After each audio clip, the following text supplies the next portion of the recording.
প্রশ্ন ছিল যে যারা এখানে আজকে উপস্থিত হয়েছেন যে 13 জন, তাদের বিরুদ্ধে সুপিরিয়র রেসপন্সিবিলিটি ছাড়া কোনো অভিযোগ আছে কিনা। হ্যাঁ, মোটা দাগে তারা প্রত্যেকেই সুপিরিয়র কমান্ড রেসপন্সিবিলিটির দায়ে অভিযুক্ত, কারণ তারা নির্দেশ দিয়েছেন, পরিকল্পনার সাথে সম্পৃক্ত ছিলেন, সরাসরিও জড়িত ছিলেন, কমপ্লিসিট করেছেন।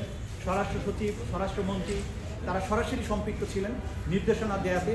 এবং আন্তর্জাতিক আইনে আপনারা জানেন যে অপরাধ সংগঠনের প্ররোচনা দেয়া, প্ল্যানিংয়ের সাথে থাকা, অপরাধ প্রিভেন্ট করতে শক্তি থাকা সত্ত্বেও প্রিভেন্ট না করা, যারা পারপিট্রেট করেছে তাদেরকে শাস্তি দেওয়ার ক্ষমতা থাকা সত্ত্বেও শাস্তি না দেওয়া, প্রিভেন্ট করার চেষ্টা না করা, এই সবগুলোই আন্তর্জাতিক অপরাধ ট্রাইব্যুনাল আইন 1973-এর অধীনে আইনে অপরাধ। এই অপরাধের দায় এই প্রত্যেক আসামির উপরে আছে, সেটা আমরা আদালতকে জানাচ্ছি। আরেকটি বিষয়, আজকে ডিফেন্স কোনো লয়ার ছিল কিনা, একজন দাঁড়িয়েছিলেন, তাকে নিয়েও আপনি একটা বলেছেন তিনি ব্যাক করে। আচ্ছা, ডিফেন্সের পক্ষে বেশ কয়েকজন আইনজীবী তাদের ওকালত